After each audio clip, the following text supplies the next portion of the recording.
ঐতিহ্যবাহী মসজিদে বাইতুল কুদস দারুল হুদা দরবারে গৌসিয়া শরীফের মুসল্লিন ইকরাম, মুরব্বিয়ান আযম, পর্দানসীন মা বোনেরা, সকলকে আমি আবারও আন্তরিক সালাম জানাচ্ছি। আসসালামু আলাইকুম ওয়া রাহমাতুল্লাহ। মহান রবের দরবারে শুকর আদায় করি,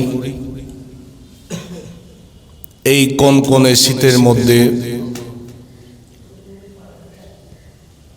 আজকের জুমার দিনে যে আল্লাহর গড় মসজিদে আমাদেরকে আসার তৌফিক দিয়েছেন, মহান রবের দরবারে শুকরিয়ার্থে সকলে বলি আলহামদুলিল্লাহ।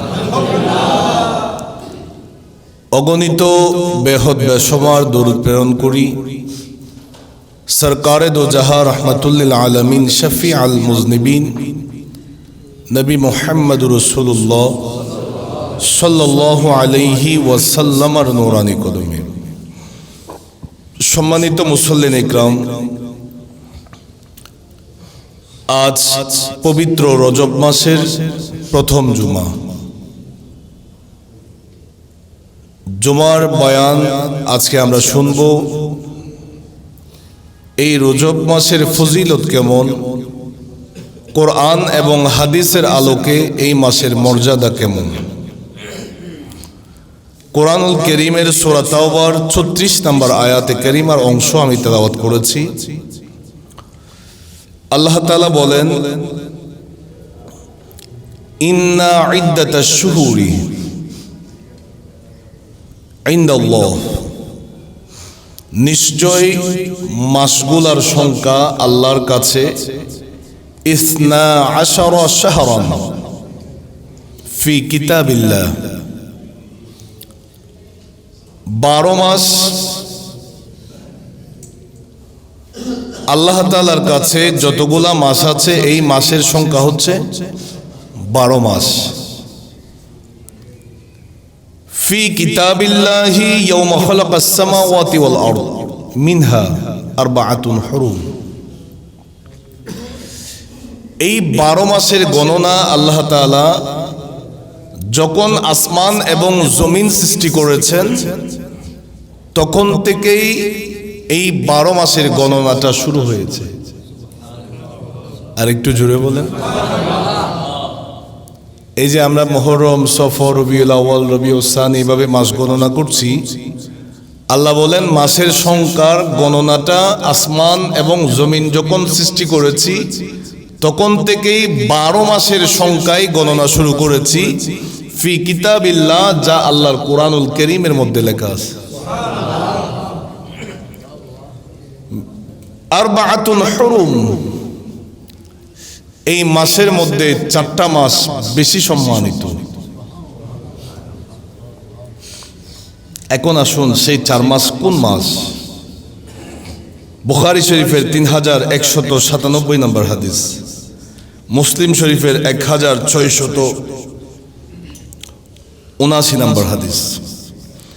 আন আবি বকরতা রাদিয়াল্লাহু তাআলা আনিন নবী সাল্লাল্লাহু আলাইহি ওয়াসাল্লাম قال, আল্লাহর নবী নূরানী জবান ইরশাদ করেন, আয-জামানু ক্বাদ ইসতাদারা কাহাইআতিহি ইয়াওমা খালাকাস সামাওয়াতি ওয়াল আরদ আস-সানাতু 12 শাহরান। আল্লাহর নবী বলেন, আল্লাহ তাআলা যেই দিন আসমান এবং জমিন সৃষ্টি করেছেন সেই দিন হতে সময়ের যে আবর্তিত হয়েছে, সময়ের সিস্টেম যেভাবে গণনা হয়েছে,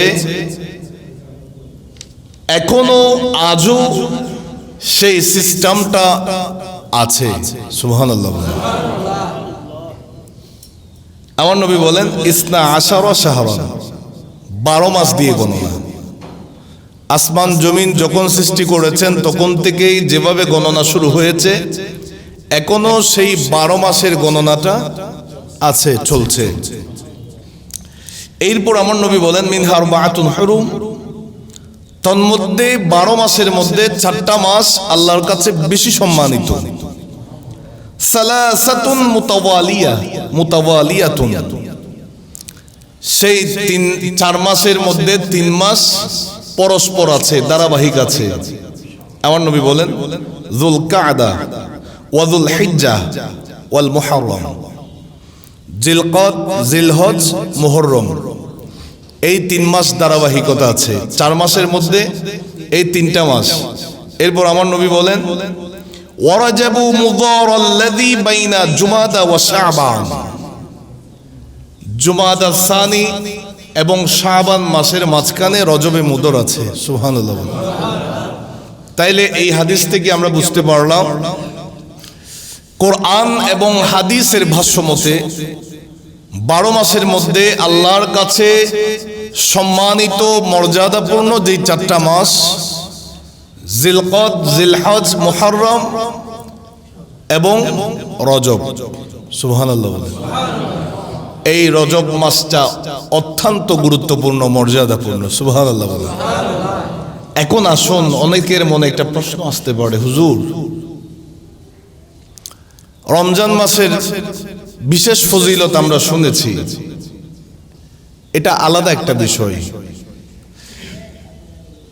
আলেম ওলামার জবানে আরো বেশি শুনেছি রবিউল আউয়াল মাসের বিষয়। একটা মিসাল আপনারা সব সময় শুনে থাকেন, রমজান মাস এটা অতুলনীয় একটা মাস।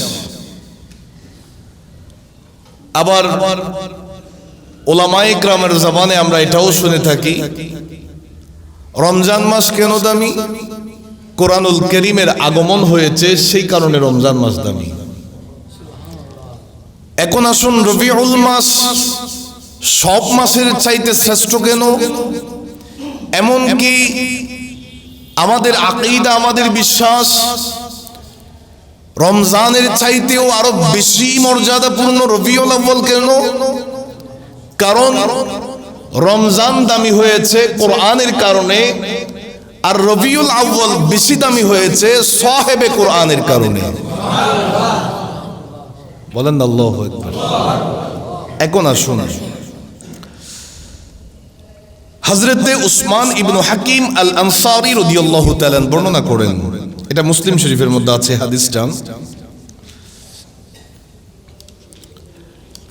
তিনি বলেন, আমি রজব মাসের রোজা সম্পর্কে হযরতে সাঈদ ইবনে জুবাইর রাদিয়াল্লাহু তাআলা আনহুকে জিজ্ঞেস করলাম।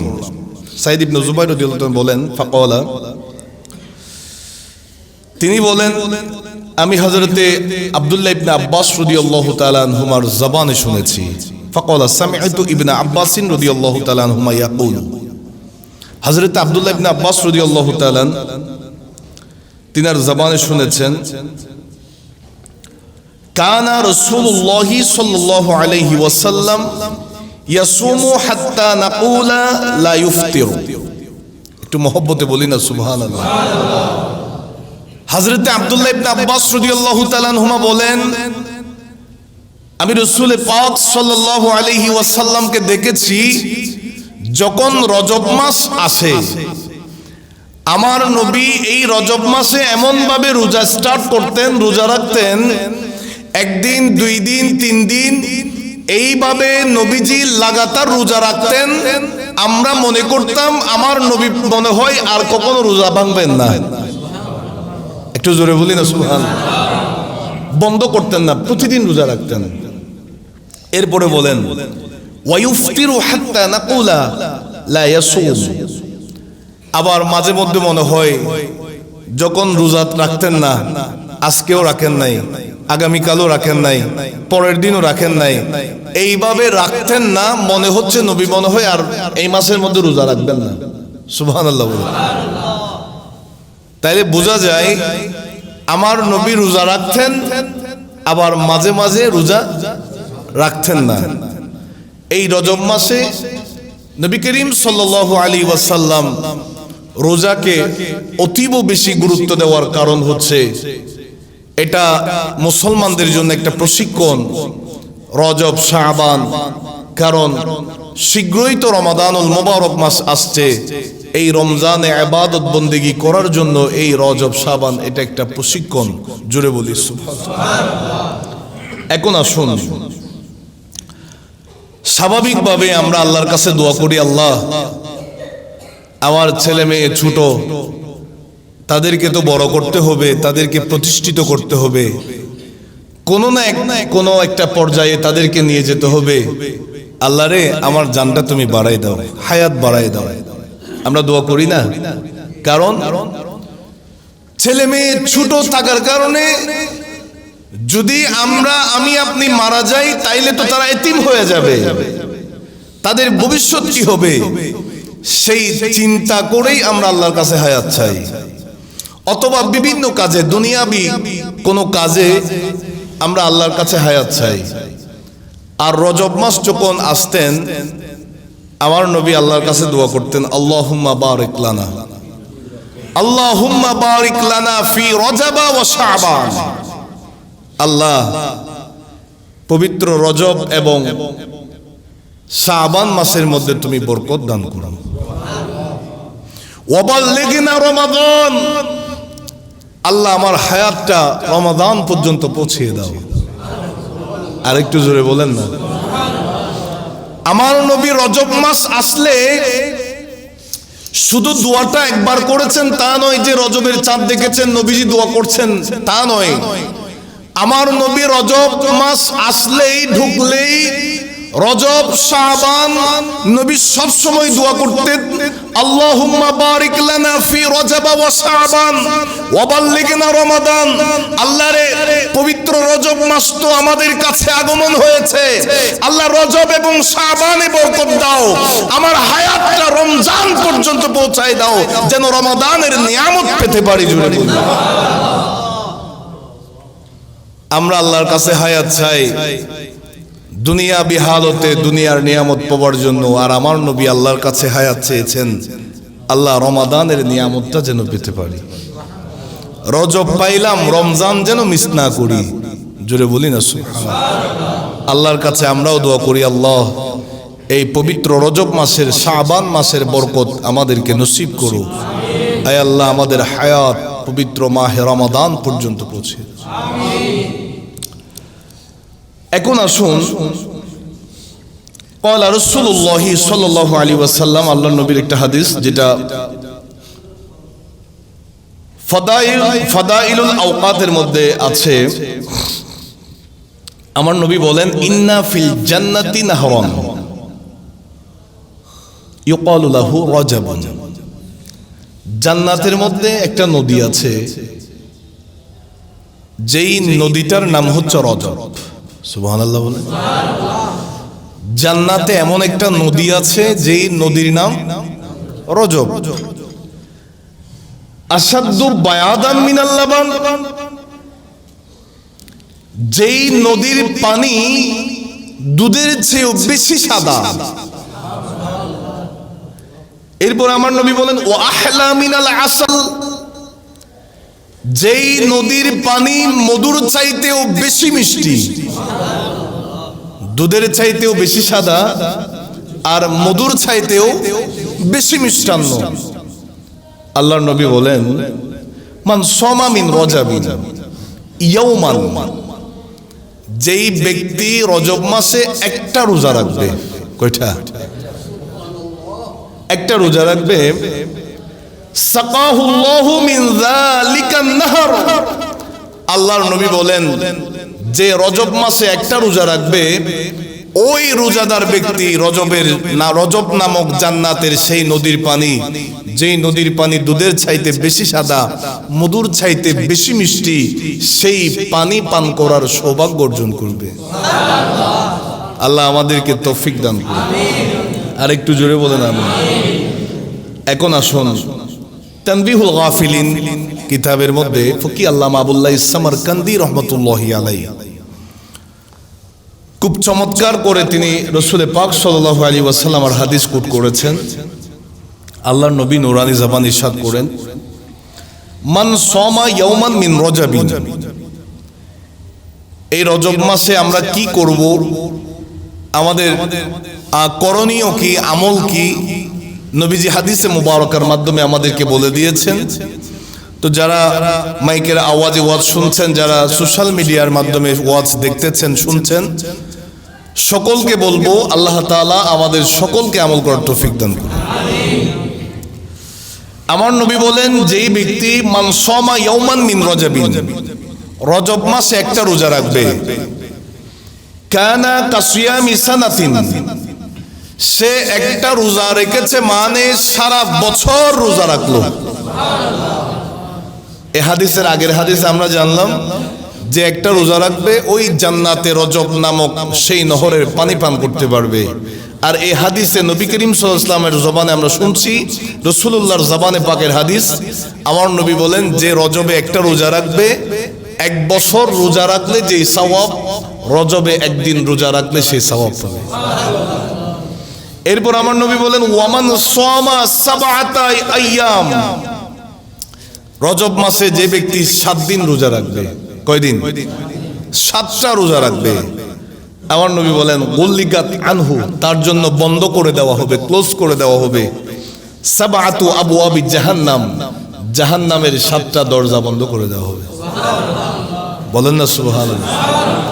রজব মাসে যে 7টা রোজা রাখবে, নবীজি বলেন, গুল্লিকাত আনহু সাবআতু আবওয়াবি জাহান্নাম, জাহান্নামের 7টা দরজা ওই রজবে 7 দিন রোজা রাখে যে তার জন্য বন্ধ করে দেওয়া হবে।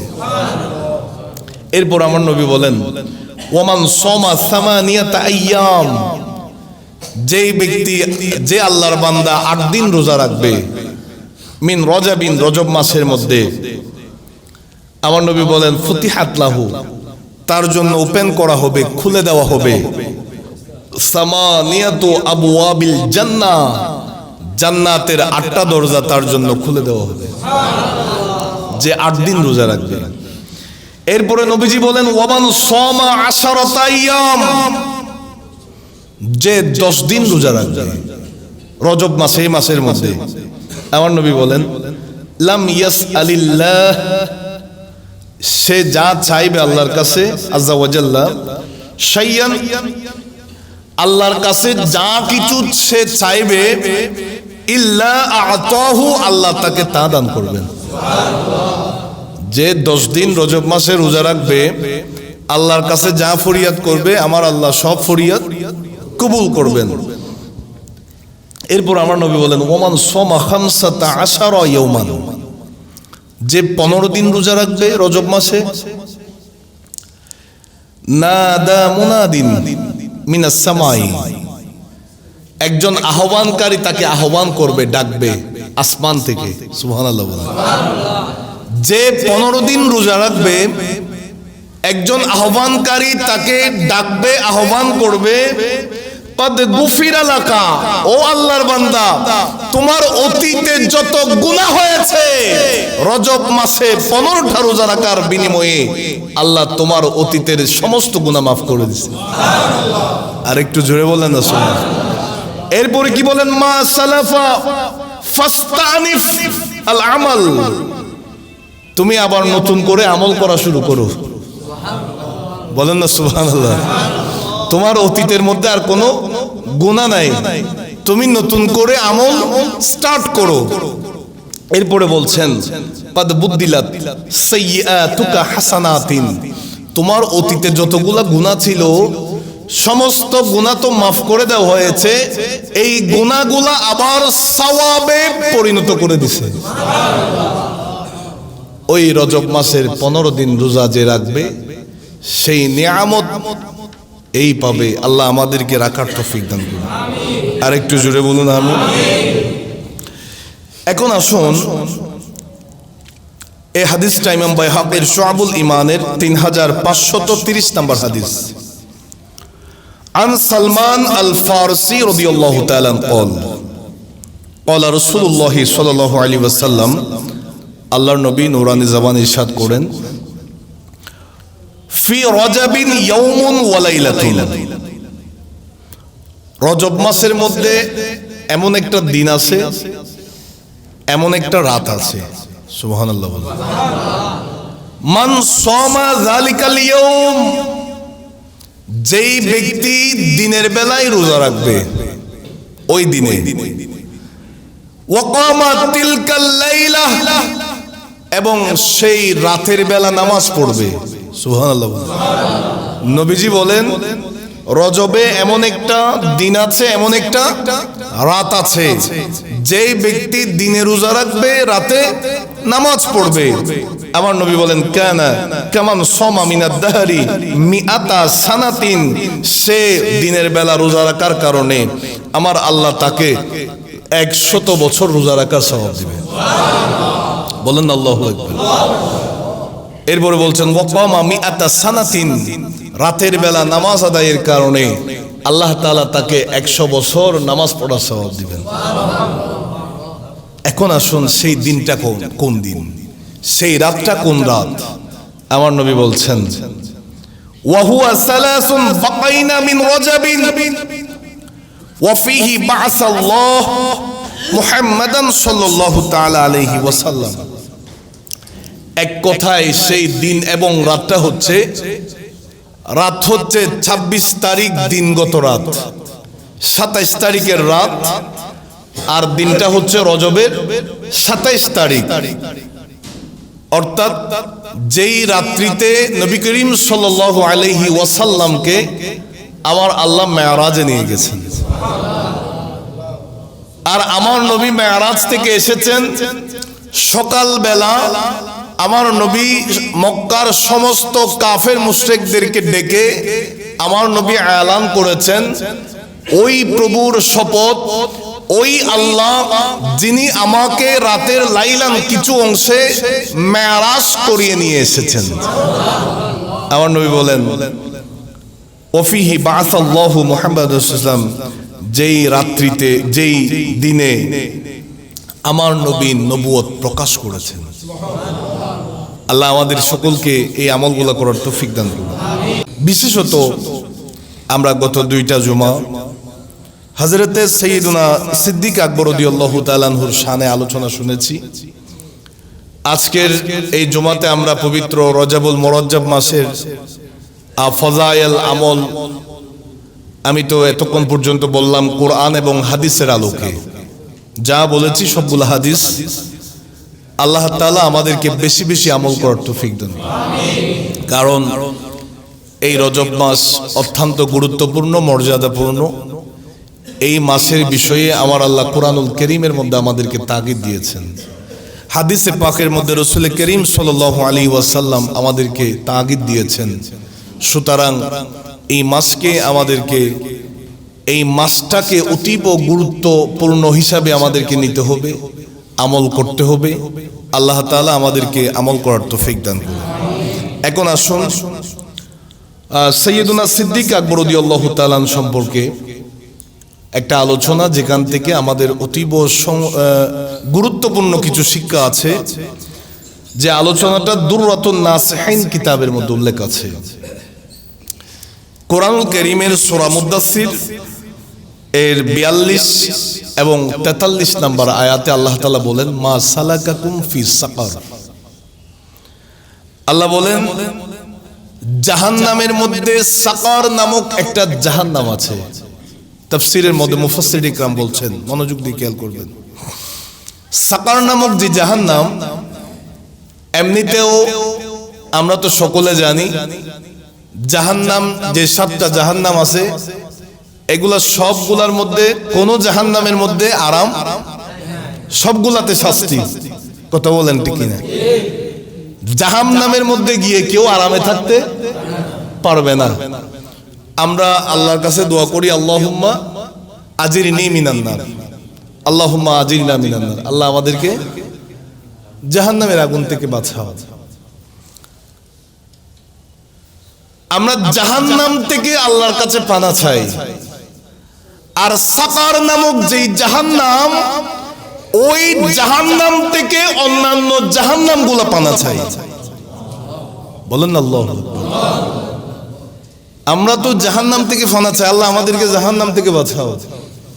আর সাকার নামক যে জাহান্নাম, এটা এত বেশি ভয়াবহ, এত কঠিন একটা জাহান্নাম, যেখান থেকে অন্যান্য জাহান্নামগুলো আল্লাহর কাছে দোয়া করে, আল্লাহ ওই সাকার নামক জাহান্নামের কঠিন ভয়াবহ আযাবগুলা আমাদেরকে পর্যন্ত গ্রাস করছে, এফেক্ট করছে। আল্লাহ সেই জাহান্নাম থেকে তুমি আমাদেরকে রক্ষা করো। এই সাকার নামক জাহান্নামের মধ্যে যাদেরকে ফেলা হবে, রাখা হবে, তাদের কি অবস্থা হবে, কি কঠিন অবস্থা হবে। আল্লাহ তাআলা বলেন মা সালাকাকুম ফি সাকার, ওই সাকার বাসীদেরকে জিজ্ঞাসা করা হবে তোমাদের কি অপরাধের কারণে তোমরা এই কঠিন এই ভয়াবহ জাহান্নামের মধ্যে আসলা, দুনিয়াতে এমন কি করেছো, কি অপরাধ করেছো। ক্বালু, সাকারবাসীরা বলবে আমাদের অপরাধ এত বেশি বড় নয়, আমাদের এত অপরাধ আমাদের দৃষ্টিতে এত বেশি বড় ছিল না। লাম নাকু মিনাল মুসাল্লিন, দুনিয়াতে থাকা অবস্থায় আমরা কেউ নামাজ পড়তাম না। নাউজুবিল্লাহ বলেন, নামাজ পড়তাম না, এটা আমাদের চোখের দৃষ্টিতে এত বেশি বড় গুনাহ নয়। এই অপরাধের কারণে আজকে আমাদের অবস্থান সাকার নামক জাহান্নামে। জোরে বলি না নাউজুবিল্লাহ। আল্লাহ আমাদেরকে হেফাজত করুন। আরো জোরে বলুন আমিন। দুররাতুন নাসিহিন কিতাবের মধ্যে আছে হযরতে খলিফাতুর রাসূল সাইয়েদুনা সিদ্দিক আকবর রাদিয়াল্লাহু তাআলা ওনার শাসন আমলে, উনি যখন খলিফার পদে ছিলেন, সেই জামানায় সেই সময়ে একজন মানুষ ইন্তেকাল করলেন। ইন্তেকাল যখন করছে, মানুষটার জানাজার জন্য খাটিয়াটা আনা হলো। মুসল্লিরা সবাই কাতারবন্দি হয়ে নামাজের জন্য দাঁড়িয়েছে। ইমাম সাহেবও দাঁড়াইলেন। এরপরে দেখা গেল কাফনের ভিতরে কি যেন নড়াচড়া করছে। নাউজুবিল্লাহ বলেন। কাফনের ভিতরে এখনো কবরের মধ্যে দাফন করা হয় নাই, দুরাতুন নাসিহিন কিতাবে আলোচনাটা আছে। কি যেন নড়াচড়া করছে। কেউ একজনে হালকা করে কাফনটা একটু সরালো, দেখা গেল বিষাক্ত একটা সর্প ওই মুর্দারের ওই লাশের পুরা শরীর পেঁচিয়ে সেই মৃত মানুষটাকে দংশন করছে, কামড় দিচ্ছে। জোরে বলিন নাউজুবিল্লাহ। একটু চোখের সামনে কল্পনা করেন এই অবস্থা, এই পরিস্থিতি, এই করুণ ভয়াবহ অবস্থা তো আমার আপনার সাথে হতে পারে। কথা বলেন ঠিক কিনা? আমার বাবারা ভাইয়ারা, যেই সময় দেখা গিয়েছে ওই লাশের সাথে এই বিষাক্ত সর্পটা যখন মানুষটার সাথে পেঁচিয়ে গেল, এখনো মানুষটাকে কবরের মধ্যে রাখা হয় নাই, এখনো মানুষটাকে দাফন করা হয় নাই। ওই মানুষটাকে যখন একের পর এক দংশন করছে ওই সর্পটা, মুসল্লিরা সবাই ঐক্যমত হয়েছে এই সর্পটাকে মেরে ফেলতে হবে, এই সর্পটাকে এক্ষুনি মেরে ফেলতে হবে। সবাই যখন লাঠি নিয়ে এসেছে এই সর্পটাকে আঘাত করার জন্য যখন তারা চেষ্টা করছে, এমন টাইমে যেই সর্পটা এই মানুষটার গলা পেঁচিয়ে আছে, ওই সর্পের জবানটা খুলে দিয়ে গিয়েছে। সেই সর্প জবান খুলে বলে দিয়েছে লা ইলাহা ইল্লাল্লাহু মুহাম্মাদুর রাসূলুল্লাহ। সকলে বলি সাল্লাল্লাহু আলাইহি ওয়াসাল্লাম। সর্পের যখন জবান খুলে গিয়েছে, এই সর্প বলে ও আল্লাহর বান্দারা, তোমরা আমাকে মাইরো না, আমি নিজের ইচ্ছায় এই মরা মানুষটাকে আঘাত করছি না, আমি নিজের ইচ্ছায় এই মৃত মানুষটাকে শাস্তি দিচ্ছি না। এই মানুষটা দুনিয়ার জমিনের মধ্যে সালাসু খাতায়া, সে তিনটা অপরাধ করত, সব সময় তিনটা অপরাধ বেশি করত। এই তিনটা অপরাধের কারণে আল্লাহর পক্ষ থেকে আমাকে পাঠানো হয়েছে, সে যেন কবরে রাখার আগে থেকে মারা যাওয়ার সাথে সাথে তার শাস্তিটা শুরু করে দিই। চিৎকার দিয়ে বলেন না নাউজুবিল্লাহ। এই সর্পটা বলে আল উলা, তার প্রথম গুনাহ হচ্ছে, তার প্রথম অপরাধ হচ্ছে কানা ইযা সামিআল আযানা লা ইউহাইয়িল জামাআত। এই মানুষটার প্রথম অপরাধ হচ্ছে মুয়াজ্জিন যখন আযান দেয়, মুয়াজ্জিন যখন আযান দেয় আল্লাহু আকবার বলে ডাকে, সেই মানুষটার প্রথম অপরাধ হচ্ছে সেই জামাতে নামাজ পড়ার জন্য মুয়াজ্জিনের আযানের সাড়া দেয় না, মুয়াজ্জিনের ডাকে সাড়া দেয় না। সেই নামাজ না পড়ার কারণে আমার আল্লাহ এই মানুষটাকে শাস্তি দেওয়ার জন্য আমি বিষাক্ত সর্পকে পাঠিয়েছে। জোরে জোরে বলি না নাউজুবিল্লাহ। প্রথম অপরাধ, যখন মুয়াজ্জিন আল্লাহু আকবার বলে ডাক দেয় অবহেলা করে, গুরুত্ব দেয় না, নামাজ পড়ে না, আল্লাহ বলেন তার প্রথম অপরাধ হচ্ছে সে বেনামাজি। এরপরে ওই সর্পটা বলে ওয়াসানিয়া, তার দ্বিতীয় নম্বর অপরাধ লা ইখরিজুজ যাকাওয়াত মিন মালিহি। আল্লাহ তাআলা তাকে অঢেল সম্পদ দান করেছেন, আল্লাহ তাআলা তাকে অঢেল সম্পদ দিয়েছেন, সেই সম্পদের হিসাব করে সে যাকাত আদায় করে না। আমার বাবারা ভাইয়ারা পয়েন্টটা মনোযোগ দিয়ে খেয়াল করবেন। আমরা সবাই যাদের সামর্থ্য আছে, যাদের তৌফিক আছে, আমরা পবিত্র মাহে রমজান মাসের মধ্যে যাকাত আদায় করি।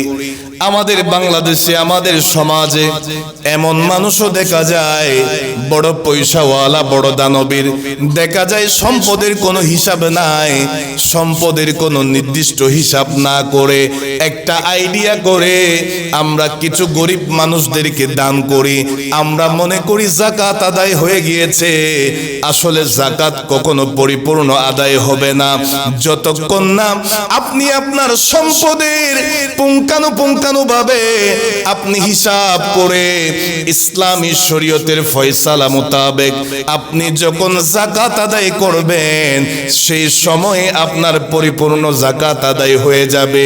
ওই সর্পটা জবান খুলে বলে দিল তার দ্বিতীয় নাম্বার অপরাধ ছিল সেই বড় পয়সাওয়ালা, বড় শিল্পপতি, কিন্তু তার সম্পদের হিসাব করে আল্লাহর রাস্তায় যাকাত না দেওয়ার অপরাধে আমার আল্লাহ তার কাছে আমাকে পাঠিয়েছে তাকে শাস্তি দেওয়ার জন্য।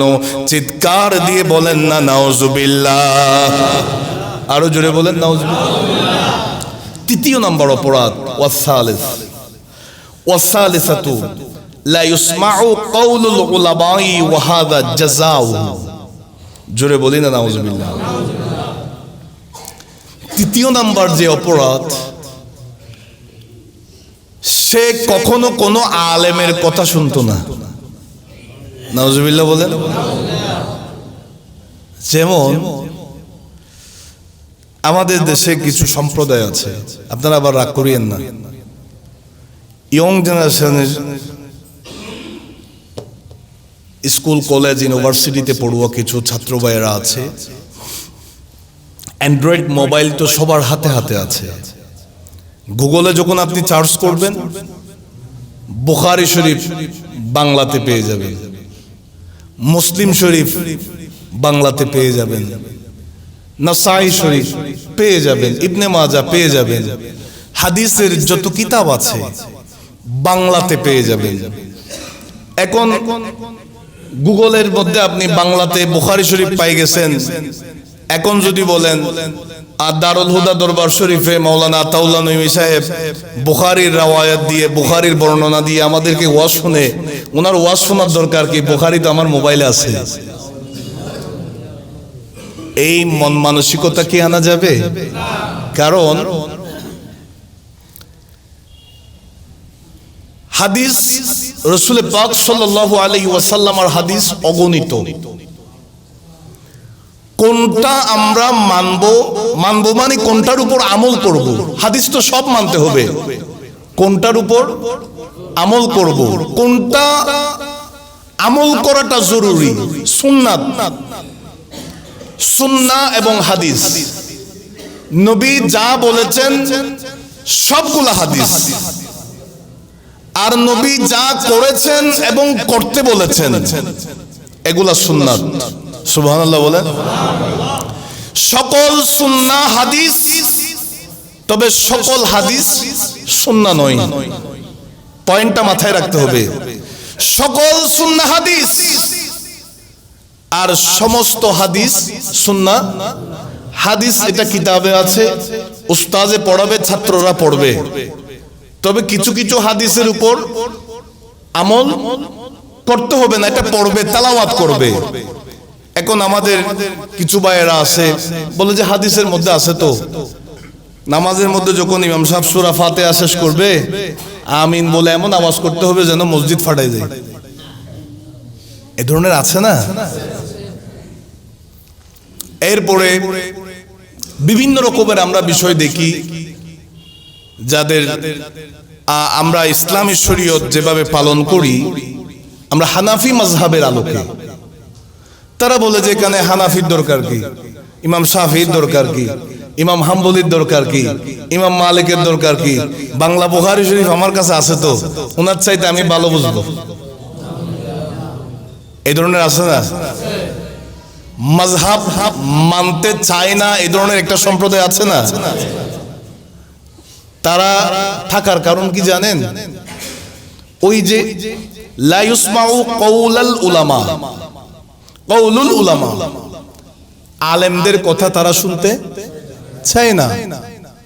তারা বুকে হাত বেঁধে নামাজ পড়ে। আপনারা কি রাগ করছেন? বুকে হাত বেঁধে নামাজ পড়ে। তাদের উচিত আমি কি বুকে হাত বাঁধবো নাকি নাভির উপরে বাঁধবো? এর সঠিক ব্যাখ্যা বিশ্লেষণ এটা তো একজন হক্কানি আলেমের কাছে পাবো। কথা বলেন ঠিক কিনা? সুতরাং আলেমের ধারস্থ হওয়ার দরকার আছে না? আছে। তাদেরও কিন্তু আবার কিছু আলেম আছে, তাদের মধ্যেও কিছু আলেম আছে যারা সোশ্যাল মিডিয়াতে ওয়াজ করে, যারা বক্তব্য রাখে। তবে তাদের আলেমগুলো এমন আলেম, যখন আপনি বাংলা বুখারী শরীফ না, বুখারী শরীফের মূল খণ্ডটা যখন তার সামনে এনে দিবেন জ্যাজ জবর ছাড়া, তখন সে পড়তে পারবে না। বুঝতে পারছেন আপনারা? আলেমের মধ্যেও ক্যাটাগরি আছে না নাই?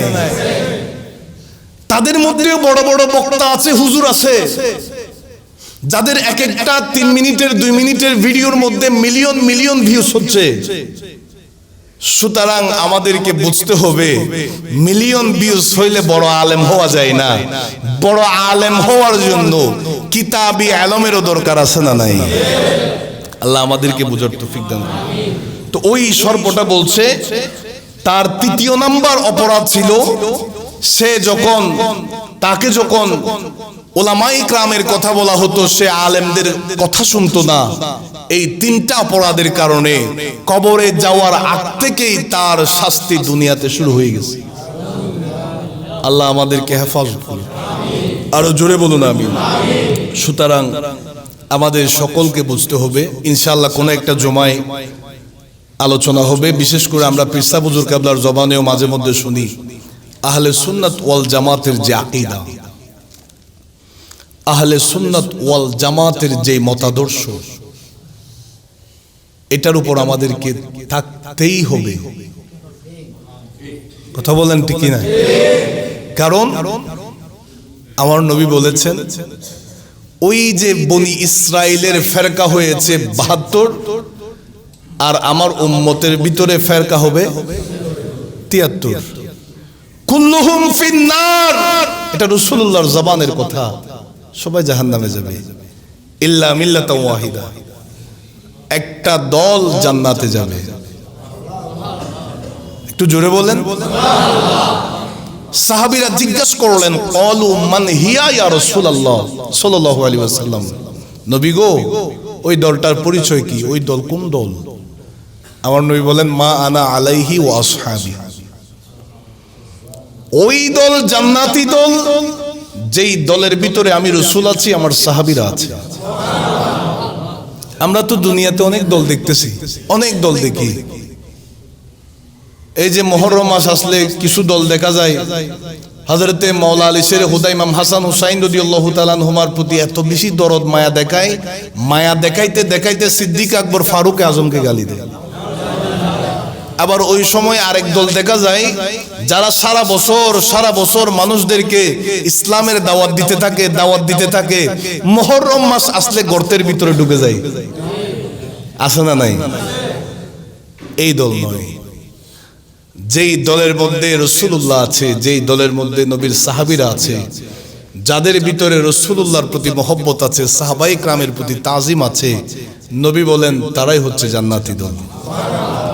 আল্লাহ তাআলা আমাদের সকলকে আহলে সুন্নাত ওয়াল জামাতের আকীদার উপর দায়েম এবং কায়েম থাকার তৌফিক দান করুন। ওয়াসসালামু আলাইকুম ওয়া রাহমাতুল্লাহ।